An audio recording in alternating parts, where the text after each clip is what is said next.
അപ്പൊ ഒരാൾ വന്നിട്ട് റസൂലുള്ളാഹിനെ വിളിച്ചു. നമ്മളെ നാട്ടിലാണിച്ചാൽ എന്ത് ചെയ്യും? വിളിച്ചീമല വിളിച്ചു കൊണ്ടുപോകും. അങ്ങനെയല്ലേ നമ്മള് അല്ലേ? നമ്മളെ വീട്ടിൽ വന്നിട്ട് ഒരാൾ ബെല്ലടിച്ചാൽ പുറത്ത് നമ്മളെ ഇതുണ്ടല്ലോ, എന്തായാലും പറയാം, നമ്മളെ വീടിന്റെ പുറത്തെ അതെന്താണ്? സിറ്റ് ഔട്ട് അല്ലേ? സിറ്റ് ഔട്ട് എന്ന് പറഞ്ഞത് ആരോടാ? നമ്മളിങ്ങനെ പേര് പറഞ്ഞു പോയാൽ പോരെ. വീടിന്റെ പുറത്തുള്ള സ്ഥലമാണ് ഏത്? Sit out.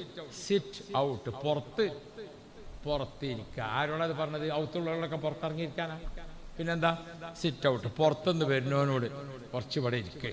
ആള് വരും, വാതിൽ തുറക്കുമ്പോ കാണാം. അതാ ഒരു ബെല്ലടിച്ചു, അപ്പൊ തന്നെ രണ്ടാമത്തും അടിച്ചു, അപ്പൊ തന്നെ മൂന്നാമത്തും അടിച്ചു, അപ്പൊ തന്നെ നാലാമത്തും അടിച്ചു. ഇങ്ങനെ അടിക്കാൻ പാടുണ്ടോ? ഉണ്ടോ? ഇന്നാളെ ഒരു പെരയിൽ 4 ആൾ പോയി ബെല്ലടിച്ച്, ഒരു ബെല്ലടിച്ച്, 2 ബെല്ലടിച്ച്, മൂന്നാമത്തെ ബെല്ലടിച്ച്, നാലാമത്തെ ബെല്ലുമ്പോൾ അങ്ങനെ അമർത്തി ഇങ്ങനെ പിടിച്ചിട്ട് കുറൂ നടന്നുകൊണ്ട്. അപ്പോൾ ഒരു ചെറിയ കുട്ടി വന്നിട്ട് വാതിൽ ഇങ്ങനെ തുറന്ന്. അപ്പൊ ഈ ബെല്ലടിച്ചവർക്ക് ഇവനെ കണ്ടപ്പോൾ ദേഷ്യം പിടിച്ചു. ഈ ഏറൊക്കെ എറിഞ്ഞിട്ട് കണ്യാങ്ങിയാ വീണെന്ന് ചോദിച്ചു.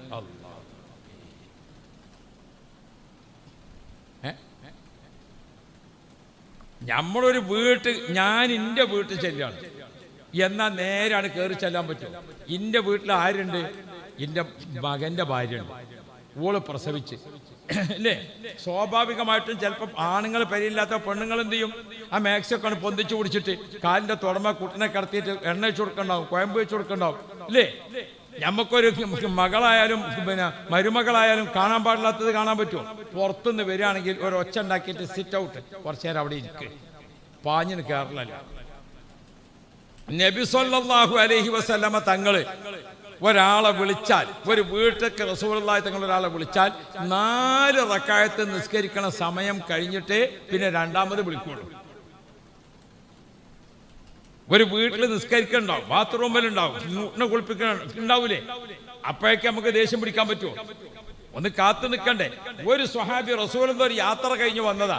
യാത്ര കഴിഞ്ഞ് വന്ന് റസൂലുള്ള റൂമിക്കാണ് കയറിയിട്ടുള്ളൂ. അപ്പോഴേക്ക് ഒരാൾ വന്ന് വിളിച്ചു. നബി തങ്ങൾ പുറത്ത് വരുന്നത് കാണുന്നില്ല. അപ്പൊ അയാൾക്ക് ഇങ്ങനെ ഒരു പൊറുതിയോട് വരായിട്ട് അദ്ദേഹം അവിടെ ഇങ്ങനെ നിന്നിട്ട്, റസൂലുള്ളാഹിന്റെ വീട് ഏതാണ്? ഈത്തപ്പനയുടെ ഓല കൊണ്ട് മേഞ്ഞുണ്ടാക്കിയ വീടാ. ആ വീടിന്റെ ഉള്ളിൽ കൂടെ ഇയാൾ ഔത്തേക്ക് ഇങ്ങനെ നോക്കി. അപ്പൊ ഇയാളൊരു അത്യത്ഭുതം കാണുകയാണ്. എന്താ കാണുന്നത്? റസൂലുള്ള വീട്ടിന്റെ അകത്ത് 3 പേരക്കുട്ടികളും ഉണ്ട് ഒപ്പം. ആരാ? 2 കുട്ടികൾ, അത് ഫാത്തിമ ബീവിന്റെ മക്കള്. ഒരു കുട്ടി ഏതാ? മരിച്ച സൈനബ ബീവിന്റെ കുട്ടി. 3 പേരക്കുട്ടികൾ.